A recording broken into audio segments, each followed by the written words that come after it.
Students, आज हम बात करेंगे कि 12th करने के बाद में जिनके साइंस स्ट्रीम है उनके पास में दो ऑप्शन होते हैं। एक होता है मेडिकल एजुकेशन में जाने का, जिसमें आपको एमबीबीएस का ऑप्शन मिल जाता है, एलोपैथी के अंदर होम्योपैथी मिल जाता है, आयुर्वेद मिल जाता है, वेटरनरी साइंस मिल जाता है। उसके अलावा आपको गवर्नमेंट कॉलेज और प्राइवेट कॉलेज। लेकिन दूसरा जो हमारा ऑप्शन होता है, जिनके मैथ्स होती है या जिनके बायोलॉजी भी है, उनके लिए दूसरा ऑप्शन है इंजीनियरिंग। इंजीनियरिंग अपने आप में बहुत बड़ा फील्ड है, तो उसके ऊपर आपके कुछ कंफ्यूजन होंगे, कुछ आपको रिक्वायरमेंट्स होगी, तो ऐसी कुछ छोटी छोटी टिप्स के रूप में बात करते हैं और इंजीनियरिंग में क्या करियर स्कोप हो सकता है उसके साथ में चलते हैं। मैं doctor Sandeep Rathore, principal government engineering college Barmer. आइए आगे बढ़ते हैं। सबसे पहले हम बात करते हैं कि हमारे को इंजीनियरिंग करियर चूज करने के फायदे क्या हैं। अब जब हम इंजीनियरिंग की बात करते हैं तो उस समय आपको इंजीनियरिंग में दो टाइप के कोर्सेज देखने को मिलेंगे। One is the BTech and second one is the BE. ये मैं बात कर रहा हूं आपके साथ में 4 इयर्स डिग्री कोर्स की, जिसे यूजी कोर्स भी कहते हैं। बीटेक जो है bachelor of technology and second one is the BE, bachelor of engineering. दोनों कोर्स में कोई फर्क नहीं है। इंजीनियरिंग के जितने भी कोर्सेज होते हैं देश भर में अगर कहीं से चल रहे हैं और वो आपका वैलिड है या नहीं है, वो आपको पता करना है। तो उसके लिए हर कॉलेज को जहां से आपको अप्रूवल मिलता है, तो इनकी रेगुलेटिंग बॉडी जो है वो होती है एआईसीटी और Indian council for technical education. आपकी डिग्री तभी वैलिड है इंजीनियरिंग की जब पर्टिकुलर कॉलेज जिसमें आप एडमिशन लेना चाहते हैं वो एआईसीटी के साथ में आपका अप्रूवल मिला हो। तो अब इंजीनियरिंग चूज करें तो उसमें सबसे बड़ी बात क्या है कि आपको इतने सारे करियर अपॉर्चुनिटीज मिल जाती है कि जिनके थ्रू आप अपना करियर संवार सकते हैं। कि आप सर्विस सेक्टर में जा सकते हैं, आप इंडस्ट्रियल सेक्टर में जा सकते हैं, आप एंटरप्रेन्योर बन सकते हैं। इस प्रकार से बहुत सारी चीजें हो जाती है। अब क्या होता है कि ऐसा नहीं है कि इंजीनियरिंग आप जहां काम कर रहे हैं या जहां से आप पढ़े हैं केवल उतना ही है।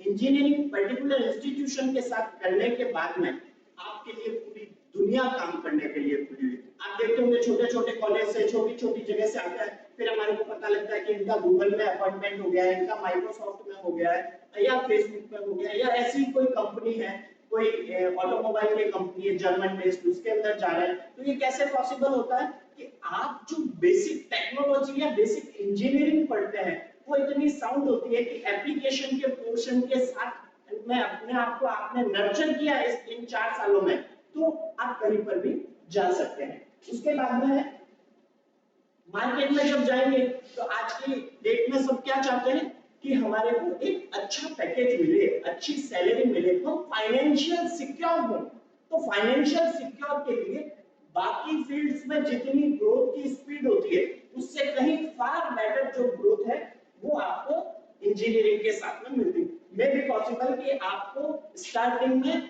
कुछ स्ट्रगल के साथ में शुरुआत करनी चाहिए, लेकिन जैसे जैसे आपको एक्सपीरियंस होता है तो ये एक्सपीरियंस आपको बहुत ज्यादा बेनिफिट मिलता है। तो इसके थ्रू आपको जितनी ग्रोथ होनी चाहिए बाकी फील्ड में उससे कहीं ज्यादा तेजी के साथ में इंजीनियरिंग के अंदर देखने को मिलती है।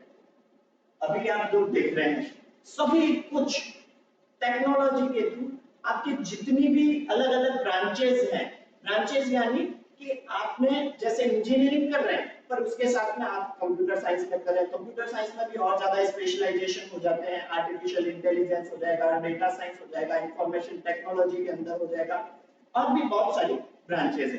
तो वो ब्रांचेस जो है कैसे कि मैकेनिकल है वो आर्टिफिशियल इंटेलिजेंस के साथ में कैसे हो रही है, इलेक्ट्रॉनिक्स कैसे हो रहा है, इलेक्ट्रिकल कैसे हो रहा है, तो ऐसे जितनी भी ब्रांचेस है अभी करंट टेक्नोलॉजी के अंदर आपका एआई, रोबोटिक्स और इस ग्रीन एनर्जी नेक्स्ट जो डिमांड है इंडस्ट्री 4.0 में हम लोग चल रहे हैं।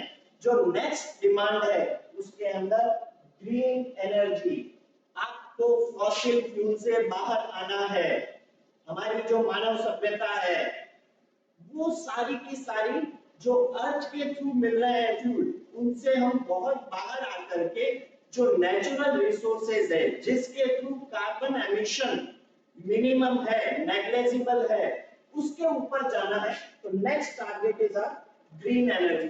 तो जो भी ब्रांच हो, जो भी आपकी इंडस्ट्री के अंदर आप जा रहे हो, everything is related with the energy. Without energy आप कुछ नहीं है। आने वाले टाइम के अंदर कौन सी कंट्री कितना एनर्जी का आपके पास में प्रोडक्शन कर पा रही है, वो उसकी वेल्थ को, आपके पास में पैसा कितना है वो मायने नहीं रखता है, आपके पास में एनर्जी प्रोडक्शन की कैपेसिटी कितनी है, दैट मेक्स यू रिच। तो आप लोगों ने देखा होगा अभी हमारे देश के अंदर एनर्जी के ऊपर कितना ज्यादा चल रहा है, सोलर का चल रहा है, आपके पास में विंड का चल रहा है, आप ओशियन एनर्जी के ऊपर जा रहे हैं, न्यूक्लियर के अंदर भी आपका अच्छा काम है, हाइड्रो पावर प्लांट्स जो है। तो ऑल ओवर आप लोग देखेंगे कि हमें कहीं से एनर्जी बाहर से नहीं लेनी पड़े, हमारी एनर्जी का प्रोडक्शन हम कर पाए। राजस्थान हो गया, गुजरात हो गया, जहां पे सनलाइट सफिशिएंट नंबर में, राजस्थान की तो ये खासियत है कि more than 90% of days of the year we can produce electricity through the solar. तो आपकी नेक्स्ट है एनर्जी। और उसके बाद में देखें कि आपने जैसे इंजीनियरिंग किया, इंजीनियरिंग करने के बाद में आपको लगता है कि हाँ मैंने सीखा है, और सीखने के साथ में पढ़ने की और ज्यादा होती है। मे बी पॉसिबल कि आपका सिर्फ इंजीनियरिंग करते ही आपका कहीं प्लेसमेंट नहीं हो, तो उसके लिए भी आपकी कभी कभी आगे पढ़ने की इच्छा होती है। और बहुत बार क्या होता है कि जो हायर स्टडीज है, आपको फॉर एग्जांपल टीचिंग में ही जाना है, तो टीचिंग के लिए भी इंजीनियरिंग टीचिंग में जाना है, रिसर्च में जाना है, तो भी आपको आगे पढ़ना पड़ेगा।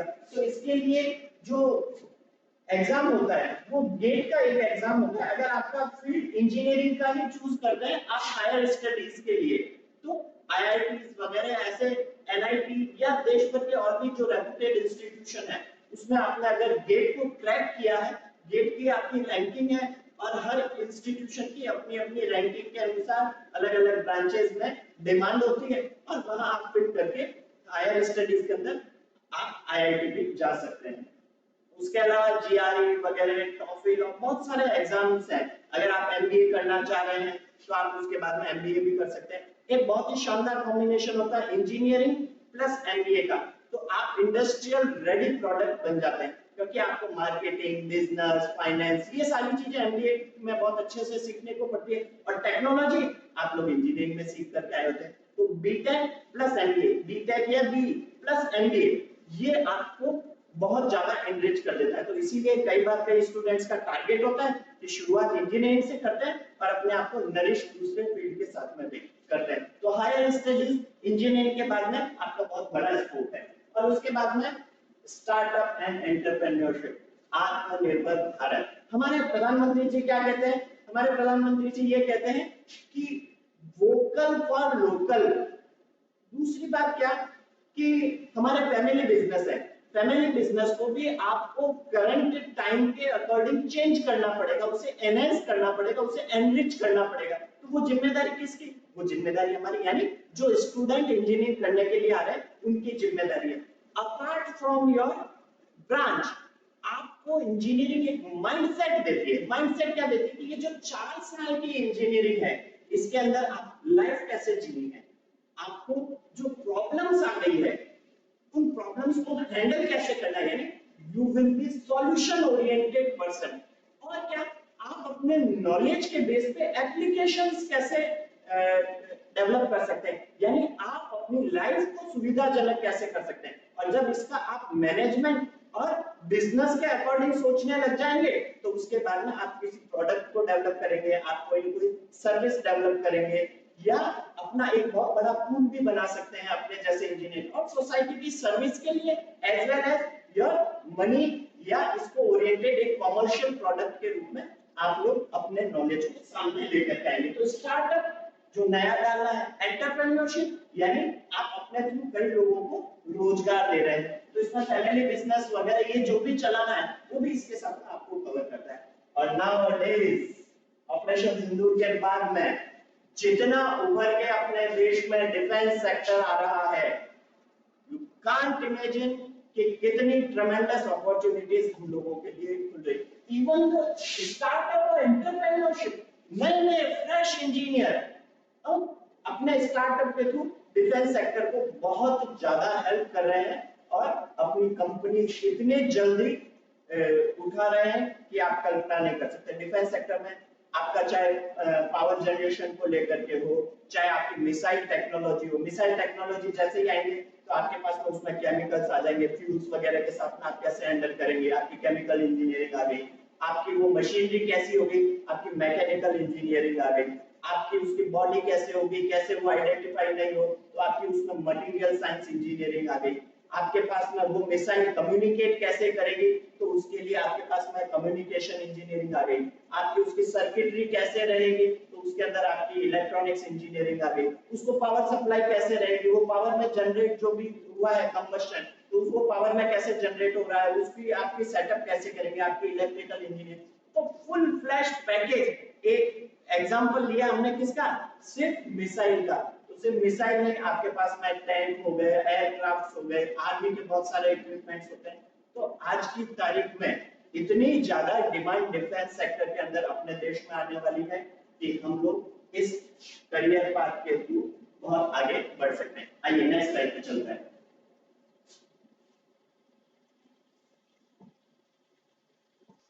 चलिए आगे बात करते हैं इंजीनियरिंग में एडमिशन कैसे होगा। अगर हम इंजीनियरिंग की बात जो कर रहे हैं उसमें तीन टाइप होती है। तो पहली टाइप जो हमारी है वो है कि एक होता है इंजीनियरिंग डिप्लोमा, दूसरा होता है हमारे पास में डिग्री। जैसा मैंने अभी आपको प्रीवियस स्लाइड में बताया था कि डिग्री जो बीई या बीटेक होती है। डिप्लोमा जो है इसे हम पॉलिटेक्निक डिप्लोमा कहते हैं। तो ये तो 3 इयर्स का होता है, डिग्री जो है वो हमारी 4 इयर्स। अब इसमें जो डिग्री के हमारे कॉलेजेस हैं वो किस किस टाइप के हो सकते हैं। हम सबको ध्यान में है कि सबसे जो प्रीमियम कैटेगरी आती है वो देश के आईआईटीज की आती है। पूरे देश भर में लगभग हर स्टेट में एक आईआईटी है और उसमें भी पुराने 7 से 8 आईआईटी जो है उनकी रेपुटेशन बहुत अच्छी है, लेकिन जो नए आईआईटी है वो भी टाइम भी बहुत अच्छा काम कर रहे हैं। तो these are the premium institution for the technology in our country. फिर सेकंड जो आता है वो है हमारे पास में एनआईटी, ट्रिपल आईटी, कुछ सेंट्रल यूनिवर्सिटी, ऐसा करके सेंट्रल गवर्नमेंट की और भी बहुत सारी यूनिवर्सिटीज है। ये करके हमारा नेक्स्ट स्टेज के अंदर ये है। मेनली ये जो जितने भी इंस्टीट्यूशंस हैं वो लोग आपके जी के थ्रू, जी मेंस और जी एडवांस इनके थ्रू आपका इसमें एडमिशन का प्रोसेस होता है। तो जिस आईआईटीज के लिए जोसा होता है, तो जोसा जब आपका रिजल्ट आया है जी एडवांस का, उसके बाद में आपकी सेपरेट जो ऑनलाइन काउंसलिंग हो रही है that is joint seat allotment authority, ऐसा करके एक प्रोसेस चलती है और उस प्रोसेस के थ्रू आपको सारी आईआईटीज में एडमिशन की प्रोसेस पूरी होती है। अब राजस्थान में 4 इयर्स की जो है वो कैसे होगी, तो जो नेक्स्ट है उसमें हमारे स्टेट गवर्नमेंट के हो गए, कुछ प्राइवेट इंस्टीट्यूशंस हो गए, प्राइवेट यूनिवर्सिटीज हो गए, इस टाइप के जो कॉलेजेस हैं वो सारे के सारे third level of the engineering colleges ऐसा होता है। तो यहाँ पर आपके पास में राजस्थान में कैसे एडमिशन लेना है, तो राजस्थान में जो इंजीनियरिंग कोर्सेज में एडमिशन होगा वो रीट के थ्रू होगा, राजस्थान इंजीनियरिंग एडमिशन प्रोसेस। तो अगर इंजीनियरिंग में राजस्थान में एडमिशन लेना है तो आपको बी या बीटेक जो करना है उसके लिए 45% मार्क्स फिजिक्स, केमिस्ट्री और मैथमेटिक्स इसमें चाहिए। और कुछ बायोलॉजी जो है वो मैथमेटिक्स की जगह अगर है आपके पास में तो बायोटेक या ऐसे कुछ बायोकेमिस्ट्री इस टाइप के कुछ कोर्सेज हैं जिस या एग्रीकल्चर है जिसमें भी आप लोग इसके थ्रू एडमिशन ले सकते हैं। तो अब आपका जो रीट है, रीट की काउंसलिंग कैसे होगी? तो ये रीट की काउंसलिंग जब आप रीट का फॉर्म भरते हैं उसके बाद में कुछ मल्टीपल राउंड्स होंगे, उनके थ्रू होंगे। तो उसके लिए आपको रीट की ऑफिशियल वेबसाइट read2025.com करके राजस्थान के अंदर centre for e governance CEZ करके राजस्थान गवर्नमेंट की एक बॉडी है, वो रीट की एडमिशन के प्रोसेस को पूरा करती है। तो आपको उसके थ्रू वेबसाइट पे जाना है, अपना रजिस्ट्रेशन करना है और इस प्रोसेस में आगे बढ़ना है। तो इस आप जब रजिस्ट्रेशन करेंगे तो आपको कुछ डॉक्यूमेंट्स रेडी रखने होंगे। तो वो डॉक्यूमेंट्स कौन से हैं? वो है आपके पास में एक रजिस्टर्ड ईमेल आईडी होना चाहिए जिसपे आपका जितना भी कम्युनिकेशन रीट के थ्रू होगा एडमिशन को लेकर के वो उस पे होगा। 10th और 12th की मार्कशीट आपकी रेडी होनी चाहिए, आप उसको स्कैन करके रखें।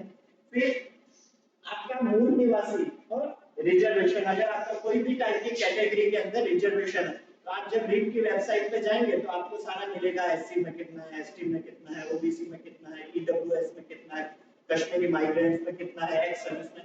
तो ये सारी की सारी रिजर्वेशन डिटेल्स जो है वो आपके पास में अपनी आपको रेडी रखनी है। उसके अलावा आपका मूल निवास, क्योंकि राजस्थान के अंदर एडमिशन की सबसे बड़ी खासियत यह है कि पूरे देश की इंटीग्रिटी जो है वो हर जगह रहे, ऐसा सोच के राजस्थान ने क्या किया है कि आउट ऑफ द राजस्थान उसके जितने भी कैंडिडेट्स हैं उनके लिए भी यहाँ पर सीट रखी है। तो आपका डोमिसाइल सर्टिफिकेट अगर राजस्थान के बाहर का है तो आपको कुछ परसेंट सीटें हर कॉलेज में आपके लिए एलोटेड है। उसके अलावा आपकी जितनी भी डिटेल, मैसेज, ओटीपी ये आना है तो उसके लिए आपका एक एक्टिव मोबाइल नंबर चाहिए। ध्यान रहे कि यह जो मोबाइल नंबर है जब तक आपकी एडमिशन की पूरी प्रोसेस ना हो जाए तब तक आपको उसको ध्यान से रखना है, कंटिन्यूअसली उसके ऊपर आपके एसएमएस या कोई भी इंफॉर्मेशन आती है तो वो आपको इग्नोर नहीं करनी।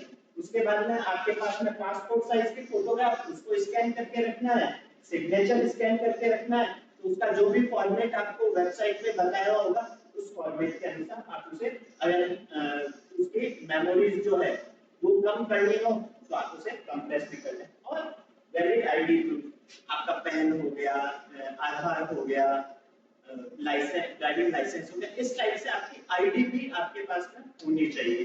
तो आज की तारीख में तो सबसे अच्छी जो आईडी है वो आधार कार्ड है। तो आपके पास में अपना वैलिड आधार कार्ड भी होना चाहिए।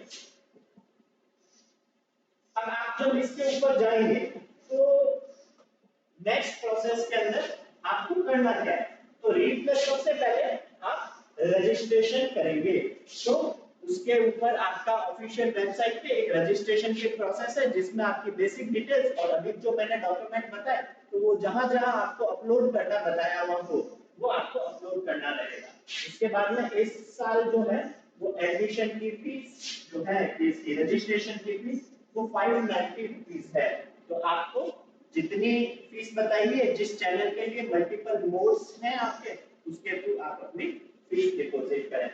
फिर आपको जो जो डॉक्यूमेंट बताए हैं जैसे जैसे बताएं उसको आपको अपलोड करना है, जेपीजी में है या पीडीएफ में है, जिस भी आप फॉर्मेट में करेंगे वो अपलोड करेंगे। नाउ सबसे मेन पार्ट आपको क्या करना है कि किस कॉलेज में एडमिशन लेना है। तो उस कॉलेज का कॉलेज कोड वो आपको रीट की वेबसाइट पे जितने इंजीनियरिंग कॉलेज राजस्थान के हैं जो कि रीट के थ्रू एडमिशन के लिए एलिजिबल है, यानी आपका कौन कौन से कॉलेज में आप एडमिशन ले सकते हैं वो डिफाइंड है। हर कॉलेज में कौन कौन सी ब्रांच अवेलेबल है, मैकेनिकल है, सिविल है, इलेक्ट्रिकल है, जो भी ब्रांच उस कॉलेज के अंदर है वो भी बताया हुआ है। अब इस कॉलेज की और ब्रांच की कौन है, आपको क्या करना है कि अपनी प्रायोरिटी एक लिस्ट तैयार करनी है कि आप राजस्थान के किस कॉलेज में लेना चाहते हैं, उस कॉलेज में कौन कौन सी ब्रांच आप चाहते हैं, उसकी आप प्रायोरिटी डिसाइड करेंगे। उसके बाद में आप क्या करेंगे कि मेरे को इस कॉलेज में जाना है, सेकंड चॉइस मेरा ये कॉलेज है, थर्ड चॉइस ये कॉलेज है। तो कॉलेज विद ब्रांच भी हो सकता है। और दूसरा क्या कि आपकी ब्रांच प्रायोरिटी, फॉर एग्जांपल आपने ये चाहा कि मुझे एक कंप्यूटर साइंस के अंदर करनी है अपनी डिग्री, तो आपने क्या किया कि computer science in A college, computer science in B college, computer science in D college. उसके बाद में आपके पास में अब लगता है कि हाँ मेरे को कंप्यूटर साइंस में ये कॉलेज से प्रायोरिटी पे थे, नेक्स्ट ब्रांच जो है वो मेरी इलेक्ट्रॉनिक्स एंड कम्युनिकेशन हो सकती है। तो आप उसके बाद में आपको ये लगता है कि नहीं ए कॉलेज की इलेक्ट्रॉनिक्स बाद में चाहिए, उससे पहले अगर मेरे को बी कॉलेज का इलेक्ट्रॉनिक्स है तो ये फर्स्ट 4 के बाद में आप बी कॉलेज और फिर इलेक्ट्रॉनिक्स एंड कम्युनिकेशन, फिर आपका डी सी ए कुछ भी हो सकता है। तो आप ब्रांच और कॉलेज दोनों मिलाकर के एक कॉम्बिनेशन है। ऐसे आप अपने हिसाब से जो भी लिस्ट है रीड 2025 के थ्रू प्रोवाइडेड उसमें अपनी प्रायोरिटी डिसाइड करें और उसके बाद में आप उन्हें कॉलेज और ब्रांच चॉइस को फिल करें। उसके बाद में आता है आपका कंफर्मेशन। तो जैसे ही आपकी एप्लीकेशन कंप्लीट हो जाएगी उसको आप सबमिट करेंगे तो वो आपका जैसे बताया कि आपके पास में वैलिड ईमेल आईडी होना चाहिए, तो वो ईमेल आईडी पे आपको इंफॉर्मेशन मिल जाएगी। एंड देन इस बार सबसे इंपॉर्टेंट आपकी रिपोर्टिंग सारी ऑनलाइन होगी। आपको कॉलेज अलॉट होगा, जब भी इसकी प्रोसेस पूरी होगी सबने जो प्रेस्क्राइब्ड डेट है वो होने के बाद में आपकी एक मेरिट लिस्ट बनेगी। उस मेरिट लिस्ट के अनुसार आप जहां पे भी वहां आ रहे हैं उसके अकॉर्डिंग आपको कॉलेज अलॉट होगा। तो वो जो कॉलेज अलॉट हुआ है वहां पर आपको ऑनलाइन रिपोर्टिंग करनी होगी। आपको उस कॉलेज में फिजिकल नहीं जाना है। अभी लास्ट ईयर तक आपको अपनी फर्स्ट रिपोर्टिंग जो है वो फिजिकली देनी होती थी। अब आपको फर्स्ट राउंड के अंदर जो मिला आपने वहां पर ऑनलाइन रिपोर्टिंग कर दी। उसके बाद में आपको नेक्स्ट क्या करना होगा कि वहां पे आप सेटिस्फाइड है कि हाँ मुझे फर्स्ट राउंड में जहां मिला है मुझे यहीं पे अपनी पढ़ाई करनी है, then only you will not get forwarded for your application. तो आप क्या करेंगे, आप अपवर्ड मूवमेंट का वहां पर अप्लाई नहीं करेंगे। लेकिन आपको लगता है कि नहीं मेरे को ये जो कॉलेज और ब्रांच मिली है मेरी को ये 6 नंबर की चॉइस पे अलॉट हुआ है, मे बी पॉसिबल मैं ये चाहता हूँ कि मेरे को 6 की बजाय 5 मिल जाए, 4 मिल जाए, 3 या may be possible first choice भी मिल सकती है, तो आप उसमें अपवर्ड मूवमेंट करते हैं तो फिर आपको उसके ऊपर का कॉलेज अलॉट होता है। तो वो आप जैसे यस करते हैं आपको हो जाता है, तो फिर वहां पिछली रिपोर्टिंग की बजाय आप नई को एक्सेप्ट कर लेते हैं कि हाँ नई आ गई उसे एक्सेप्ट करते हैं, तो आपकी पिछली वाली सीट छूट जाएगी और नई वाली सीट आपको मिल जाएगी। तो इस टाइप से आपकी इस बार ऑनलाइन रिपोर्ट होने वाली है, पूरी प्रोसेस कंप्लीट हो जाएगी। उसके बाद में आपको ये कहा जाएगा कि जो आपको कॉलेज फाइनलाइज हुआ है आप फिजिकली वहां पर रिपोर्ट करिए और बची हुई डिपॉजिट फीस आपको डिपॉजिट करानी है। तो शायद इस बार इसके अंदर 10,000 रुपीज आपको ऑनलाइन जैसे ही कॉलेज होता है तो फर्स्ट टाइम रिपोर्टिंग के साथ में आपको रीड की वेबसाइट के थ्रू 10,000 रुपीज आपको करना है। तो जिस कॉलेज में आपका एडमिशन होगा उस पे ये 10,000 रुपीज की फीस आपकी एडजस्ट हो जाएगी। आइए आगे बढ़ते हैं ना। मैं खास तौर से आपके साथ में बात करने वाला हूँ मेरे कॉलेज की यानी इंजीनियरिंग कॉलेज बाड़मेर की। बाड़मेर जो है वो देश के वेस्टर्न पार्ट में आया हुआ है। तो राजस्थान के इस इलाके के अंदर जो थार डेजर्ट रीजन कहलाता है इसमें यहाँ पर हमारा बाड़मेर है। तो ये आप देख रहे होंगे कि भारतमाला रोड जो है अमृतसर से जामनगर रिफाइनरी को कनेक्ट करती है और इसके वेरी नियर अबाउट हमारा ये बाड़मेर का कॉलेज है। तो यहाँ पर जोधपुर एयरपोर्ट के थ्रू आप आ सकते हैं, जयपुर के थ्रू भी आपकी फ्लाइट होती है, जयपुर से बाड़मेर की बहुत सारी ट्रेन है, जोधपुर के थ्रू भी ट्रेन से जैसलमेर एयरपोर्ट भी रही है। तो यहाँ पर कनेक्टिविटी में आपकी कोई दिक्कत नहीं है। गुजरात के लोगों के लिए भी डायरेक्ट अहमदाबाद से बसेस की और ओवरनाइट जर्नी के अंदर बहुत अच्छी फैसिलिटी अवेलेबल है। तो हमारे पास में प्रेजेंटली पूरे देश भर के अलग अलग स्टेट के भी स्टूडेंट पढ़ रहे हैं और राजस्थान के तो ऑलमोस्ट सभी डिस्ट्रिक्ट से हमारे पास में स्टूडेंट हैं। तो हमारे पास में यहाँ पर chemical engineering, petroleum engineering, mechanical engineering, civil engineering, electrical engineering, electronics and communication engineering और कंप्यूटर साइंस इंजीनियरिंग, जिसमें अपना जो स्पेशलाइजेशन है artificial intelligence and machine learning, ऐसा करके हमारे को ये 7 ब्रांचेस में इंजीनियरिंग करने का गवर्नमेंट इंजीनियरिंग कॉलेज बाड़मेर में मौका मिलता है। तो आप जब जाएंगे तो आप कॉलेज कोड देखेंगे कि ये 1154 है। तो फॉर एग्जांपल आपकी फर्स्ट चॉइस है कि आपको सिविल इंजीनियरिंग लेनी है, तो आप क्या करेंगे, ऑप्शन फॉर्म में 1154 और उसके बाद के अंदर 105 इस टाइप से आप सेलेक्ट करेंगे, तो ये आपकी फर्स्ट प्रायोरिटी होगी। फिर आप सेकंड प्रायोरिटी पे चाहते हैं कि मुझे कंप्यूटर साइंस इंजीनियरिंग लेना है, तो आपको सबसे पहले कॉलेज कोड भरना पड़ेगा, दैट इज अगेन 1154 और जो ब्रांच कोड है वो 188। फिर आप चाहते हैं कि थर्ड चॉइस जो है मैं इलेक्ट्रॉनिक्स एंड कम्युनिकेशन में करना चाहता हूं, तो 1154 एंड देन 109 इस टाइप से आप आगे बढ़ के जो कॉलेज है जो ब्रांचेस है उनको कर सकते हैं। तो ये आपको गवर्नमेंट इंजीनियरिंग कॉलेज बाड़मेर के साथ में 7 ब्रांचेस में इंजीनियरिंग करने की अवेलेबिलिटी है।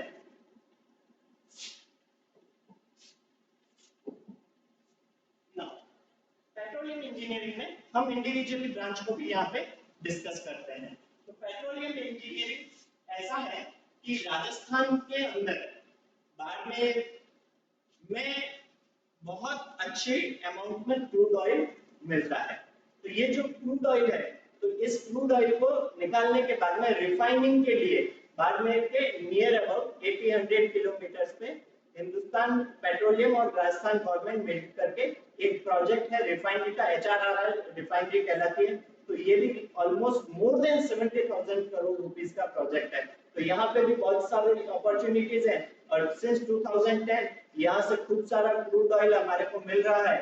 तो मंगला, भाग्यम, ऐश्वर्या ऐसे करके यहाँ पे अलग अलग ऑयल सेक्टर के जोन है। और रिसेंटली अभी 2 दिन पहले हमारे को जैसलमेर के अंदर भी बहुत लार्ज अमाउंट में नेचुरल गैस भी मिली है। तो आने वाले टाइम के अंदर ये पूरा सेक्टर बूम पे रहेगा। इसी को सोच करके गवर्नमेंट इंजीनियरिंग कॉलेज बाड़मेर में स्टेट गवर्नमेंट ने थ्रू द सेंट्रल गवर्नमेंट का एक प्रोजेक्ट है राष्ट्रीय उच्चतर शिक्षा अभियान, उसके थ्रू यहाँ पर बाड़मेर में इस कॉलेज को एस्टेब्लिश किया है। तो यहाँ की 4 ब्रांचेस में से एक ब्रांच है पेट्रोलियम इंजीनियरिंग। तो आप कोर डोमेन के अंदर इसमें पेट्रोलियम एक्सप्लोरेशन में जा सकते हैं, ड्रिलिंग में, प्रोडक्शन में, रिजर्वायर में, पेट्रोलियम इकोनॉमिक्स, इन सबको आप कोर डोमेन की तरह ले सकते हैं। और इसी के अंदर अगर आप इंडस्ट्रीज में जाएं तो ऑयल एंड गैस इंडस्ट्री के अंदर रिफाइनिंग में, energy consultancy, project management, offshore, onshore, यानी ऐसा नहीं है कि थ्रू अर्थ ही आपको ये मिल रहा है,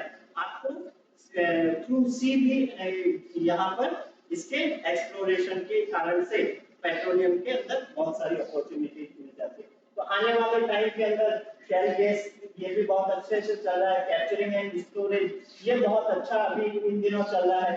फिर डिजिटल ऑयल फील्ड्स हो गया, सबसी इंजीनियरिंग हो गया, और रिफाइनिंग में भी हम नेक्स्ट स्टेज की तरफ जा रहे हैं। तो एडवांस रिफाइनिंग कैसे होगी इन पेट्रोलियम प्रोडक्ट्स के साथ में, तो ये इतना सारा हमारे को स्कोप मिलता है। और इसके साथ में ही आप अगर देखें तो टेक्निकल प्रोफिशिएंसी के लिए आपको क्या क्या किया जा सकता है, प्रॉब्लम सॉल्विंग आपकी अपॉर्चुनिटीज कैसे हो सकती है, अलग अलग आपको रोल क्या मिल सकते हैं। आप ड्रिलिंग इंजीनियर बन सकते हैं, रिजर्वायर इंजीनियर बन सकते हैं, प्रोडक्शन में बन सकते हैं, पेट्रोलियम डेटा एनालिसिस बन सकते हैं, एनर्जी कंसल्टेंट बन सकते हैं। इस तरह आपको बहुत सारे अवसर इस पेट्रोलियम इंजीनियरिंग के थ्रू मिल जाते हैं। नेक्स्ट हम बात करते हैं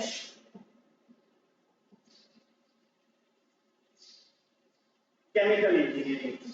तो as it is core domains में आपको petrochemical, pharma industry, food industry, fertilisers, environment, direct chemical industries भी बहुत सारी है आपकी, कलर, पेंट्स, तो बहुत सारे कोर डोमेन इसके अंदर हो सकते हैं। इंडस्ट्रीज के अंदर जैसे बताया oil, gas, polymer, cement, construction, soap, detergent, direct chemicals, colour हो गए आपके पास में, इवन कई मटेरियल साइंस के अंदर जो है वो भी केमिकल का बहुत जबरदस्त तरीके से आप काम में लेते हैं।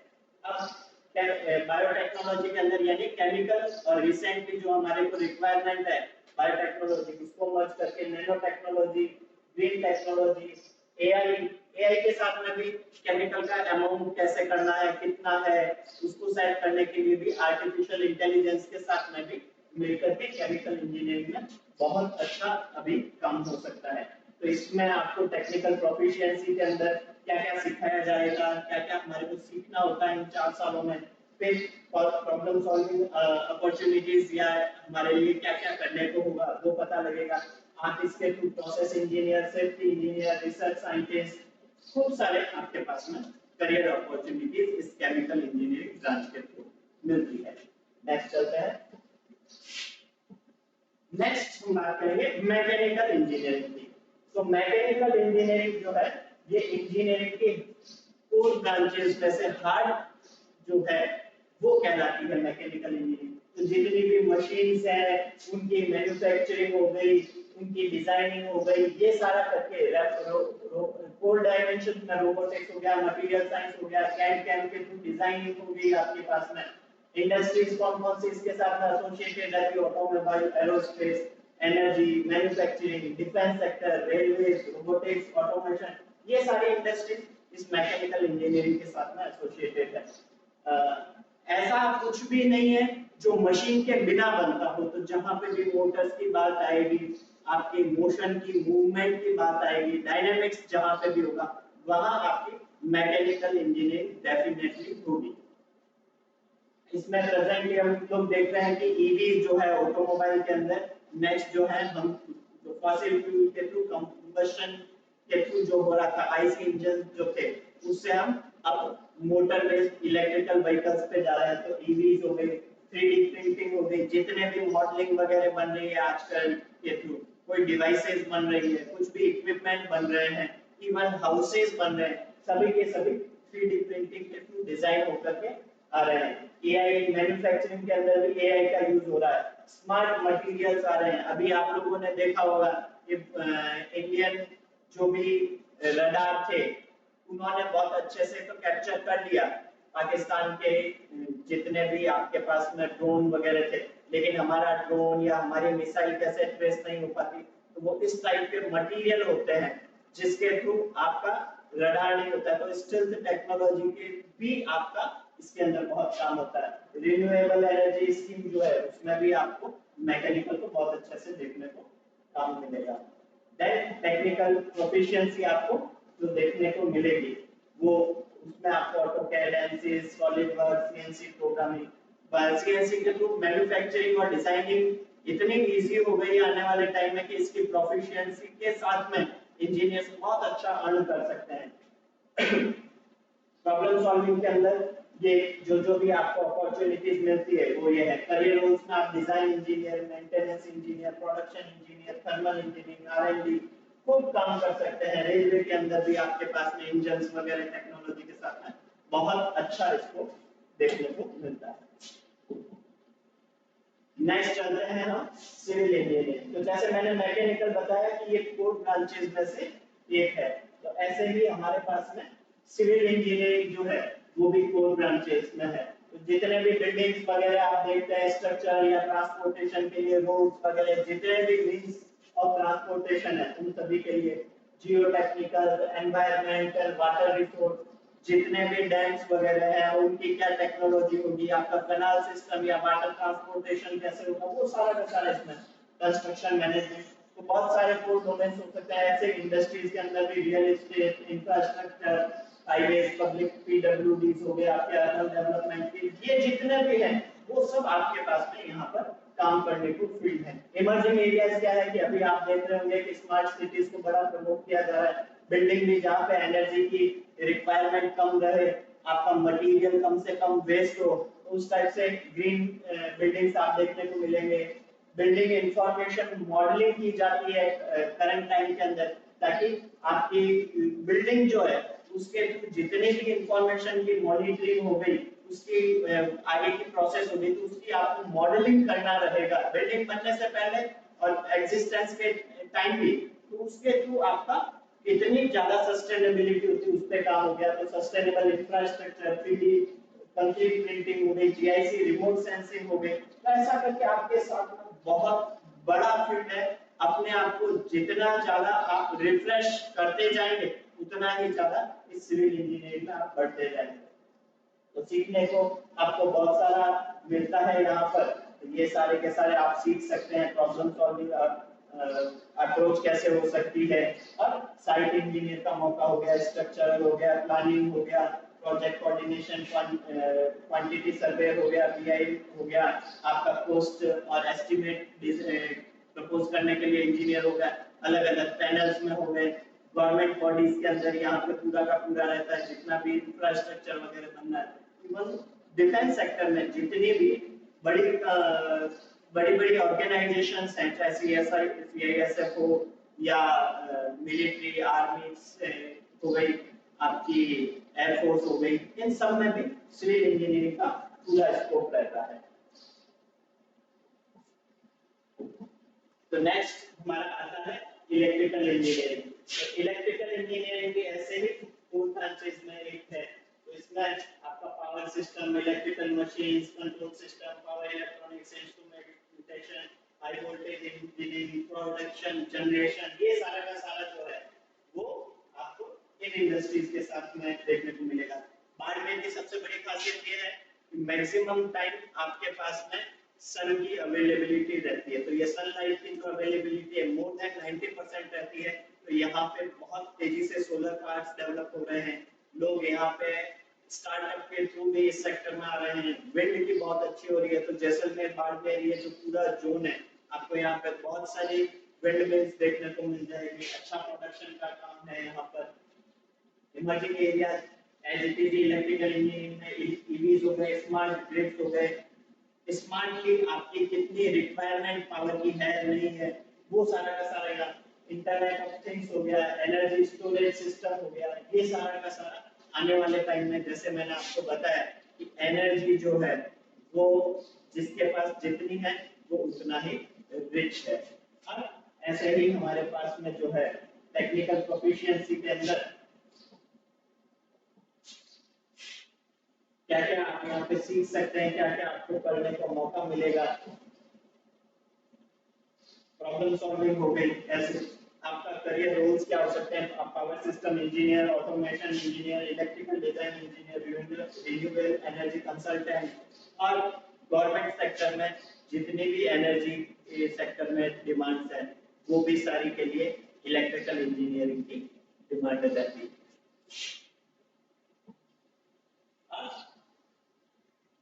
एक इंपॉर्टेंट ब्रांच और है, वो है आपकी electronics and communication engineering. Electronics and communication engineering के अंदर आपको एनालॉग डिजिटल इलेक्ट्रॉनिक्स ये जानने को मिलता है, communication systems, VLSI, signal processing, micro processor, controller, embedded system, microwave, खूब सारे ऐसे सब्जेक्ट्स हैं जो आपको यहाँ पे सीखने को मिलेगी। तो आप इसके थ्रू टेलीकम्युनिकेशन में जा सकते हैं, कंज्यूमर इलेक्ट्रॉनिक्स के जो भी है, सेमीकंडक्टर इंडस्ट्री तेजी से भारत में बढ़ रही है, आईटी सॉफ्टवेयर डिजाइनिंग इनके अंदर आप जा सकते हैं, डिफेंस एंड एरोस्पेस में जा सकते हैं, ऑटोमोटिव इलेक्ट्रॉनिक्स में, सेमीकंडक्टर की भी जो डेवलपमेंट है उसके थ्रू आप सभी में जा सकते हैं। तो ये 5G, 6G, IoT, AI, embedded system के साथ में स्मार्ट डिवाइसेज आ रही है, सैटेलाइट कम्युनिकेशन हो गया। तो बहुत सारे ऐसे फील्ड है जहाँ पे आप लोग अपने आप को, अपनी काबिलियत को प्रूव कर सकते हैं। देन आपके पास में टेक्निकल प्रोफिशिएंसी आपको इस तरह की इंजीनियरिंग करने पर मिलती है। प्रॉब्लम सॉल्विंग अपॉर्चुनिटी भी होती है, और फिर आप करने के बाद में embedded system, communication engineering, VLSI design engineering, IoT में, आरएफ इंजीनियरिंग में, आरएनडी, खूब सारी आपकी अपॉर्चुनिटीज रहती है।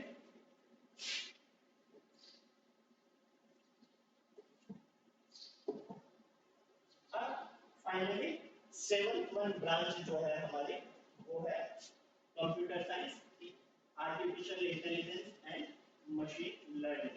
तो इस ब्रांच में आपको सॉफ्टवेयर से रिलेटेड सारा का सारा सीखने को मिलेगा। कंप्यूटर साइंस जो भी है आपकी वो सारी इसके अंदर आ जाएगी, मशीन लर्निंग हो गई, डीप लर्निंग हो गई, डेटा साइंस आ गया। आने वाले टाइम के अंदर AI, machine learning, robotics, IoT, ये जो भी है बहुत तेजी से बढ़ने वाला फील्ड है। डेटा साइंस, ये सारे जो भी डिसिप्लिन्स हैं वो आपको यहाँ पे देखने को मिलेगा। बहुत सारी आईटी सॉफ्टवेयर सेक्टर है, उसके अंदर हेल्थ केयर के अंदर तो जो भी डेवलपमेंट है हम प्रेजेंटली देख ही रहे हैं, सभी में कंप्यूटर साइंस और रिसेंटली तो एआई ही है हमारे उसके साथ में। ये सारे आपके इमर्जिंग एरिया हो गया।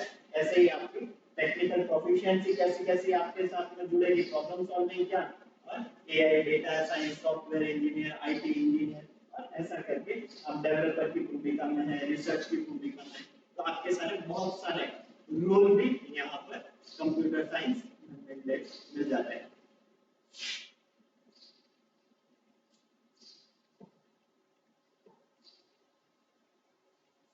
तो मैं बात कर रहा हूँ गवर्नमेंट इंजीनियरिंग कॉलेज बाड़मेर के इन 7 ब्रांचेस की। तो इन 7 ब्रांचेस के साथ में आपको इंजीनियरिंग कॉलेज बाड़मेर में सीखने सिखाने के लिए, फैसिलिटी के लिए बहुत सारी चीजें मिल जाती है। हमारे बहुत सारे फीचर्स हैं।